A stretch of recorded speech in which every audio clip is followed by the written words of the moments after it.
we engage, I suppose, is the Renata all for a very lucky shove or spread on the arrow from the Varus. We're all now locked in to help mitigate that a little bit here. Codes.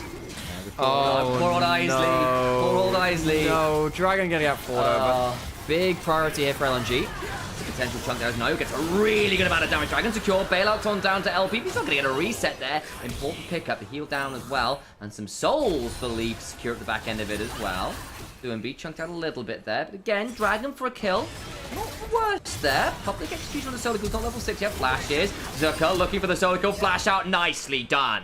He's going to take his name and do just that to him. That was the spellbook teleport, which sometimes you could tell people are not as locked in with those teleports. LP running the 1v1 versus Senna because Varus is disgusting in the 1v1. Good damage there, but I believe we'll get some damage back. That's the last embrace. Well, doing that coming on over. I think they want to fight this. What hijacks are available? It's the hostile takeover. Bit of the taste of their own medicine. Into goes the Crashing Guard. They buy some time, trying to get some heals. The bailout's not enough. Now the passive with the concussive blows gives Zucker a bit of a headache. Rumble down for the count as well. It's not a bad Ambessa combo, but the hostile takeover stolen is a bit of contraband of the contraband. W2D1, great impact in that first fight of the game for him. Good work there. Down a little bit of CS, but it's melee into range. Gets a nice engage there. It's 1,000 gold lead to NIP. It's the feat of warfare towards the full feats of strength. Now they just need some objectives of some turrets. Trickier. When is the next wave coming? Solo kill. Still got the equalizer. Could just throw it down to burn the wave down. Does just that. W2D1 could teleport up. He has enough time to. They want to start the... Okay, they're leaving him out to die. He will die here in the 1v3. Clear the wave. However, other side, it's going to be the Dragon started up. Not sure why they used the Senna ult there if they were leaving him out to dry. You see whether perhaps they could get a little bit of something at the back end of it. Couldn't quite. All the while it's worth noting, LP is free firing in the mid lane. W2D1 helping the squad get a dragon. Wow, this champion is crazy. Solo kill's going to get dove again, probably. There are people on his side of the map. He might die before they get there, though. Varus ult hits. That's a dead rumble. Corruption, public execution, rumble dies. And yes, the AoE CC might not be a single target's not bad. Solo kill has been completely left out to dry. LNG setting up Zucker for success, and he is their star player. Ult into mid lane. Trying to return the favor into mid lane. They go Xiangfang with waiting, though. Now you're now in a dangerous position. They get caught under the turret, having been shoved back by the seismic shove. Get out alive. That's a lot of their health bars down. And a good counter dank there from Xiangfang, who flashes on in to ensure that it's a bit messy. All the while, though, W2D1 given a lot of time on this bot side to pick up another plate at the very least. Even-ish in terms of gold. I mean, within 1,000 gold, could be worse at that point. The gold is getting very spiky now, though. You've got some gold in mid-jungle for NIP going towards the Herald. LNG don't have great engage. This is where this comp suffers. We can't really find a great angle here. I have to just see that objective go down. Cross-mapping instead. Okay. Go forward. Steals the Renata ult with a bit of a hijack. Herald drop mid lane. Going to try and get the wall down, though. Very nice. We'll buy some time. Still driving on in. Nayo gets on in. We'll still get this charge off as a result. Warning Shadow comes on through. Looking for a bit of a battle. That's he missed! He just missed! He tried to get both the knockups of the turret. Got neither! Swing and a miss. Despair and bowling. Can't quite hit the upright pins. That will be a gutter ball. Herald not getting any value now too. LNG, well, that's a bit of a freebie for them. I mean, that's not pretty. Nayo have been having an okay game, 2-0-1, and that was a bit of a fumble. Tried to get everything and got neither. And if they get that fight, they get the Dragon afterwards too. That's a big miss. That's a big miss. Because Nayo, as you're rightly saying, was having a good game. Still has the ult. Zucker will beat him in the 1v1, though. Needs to be very careful on that flank. Catches lead.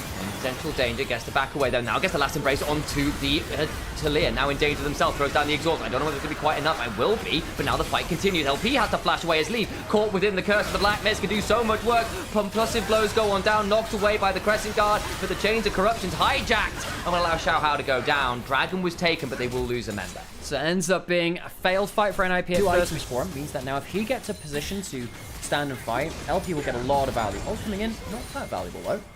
A bit early on that one. Perhaps they'll get the crash into the turret though, and of course it is the on-hit Varus, a bit more damage onto those guys. And the turret will go down, so actually, in the end, works out well enough.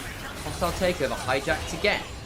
Dragon up in a minute, no ultimate now for Soul Point for the Atakan. NIP wanting the raw stats, the raw experience, rather than potentially delayed gratification, but a very powerful one of the Soul. It might have been a bit tricky as well, because you're looking, there's a lot of 2-item spikes for LNG, not really the 1 or 2 on this side for NIP. Hostile takeover, stolen. Actually pretty good value there. Dawning Shadow after.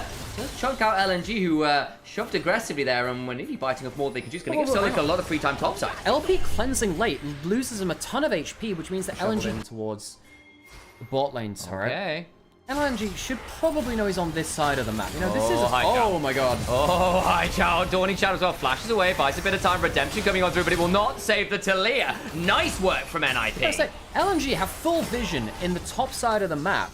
They should know that Nio is bot side, and Dermby's pushing towards the most hostile. It is very much, feels like that's a very topical one to take out. Hijack could get a flick over the wall, misses Dermby. Oh, Nio in the back line, Dawning Shadow comes on through, can look for that hostile hijacking, misses the abduction to go with the abduct. Wants to get on the bottom of Zucker though, who's had to flash away himself. Slightly awkward. Neither team landing that engage very well though. Nio still has the ultimate, but everyone else has used this. NIP 4 ults down. On the other side, the hostile takeover and the Crescent Guard are available, which I think LNG will be happy with. They can now walk over towards the Baron, give up the Dragon. They're not going to start it though. They're going to just try and bait NIP in. 3 seconds on Dermby's hijack. He's level 16 at this point. The cooldown is damn short. He can just go again.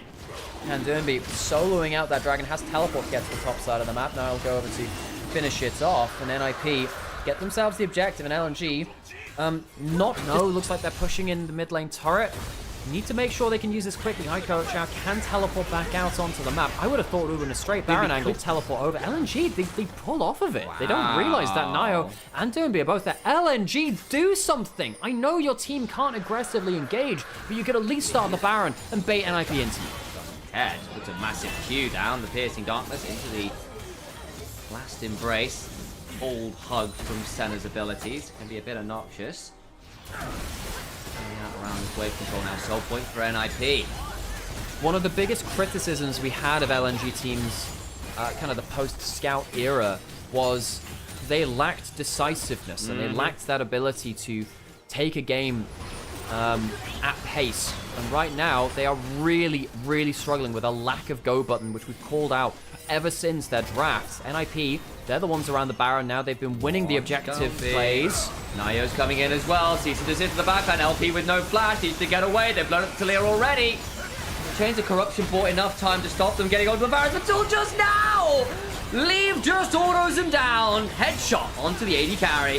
Zucker trying to make something happen, but he can't do it himself. LP dies to the Braum passive being procced by Senna. And LNG lose their 2 carries after trying to wait for NIP to over-engage. They leave an opening, and NIP finally get their engage down.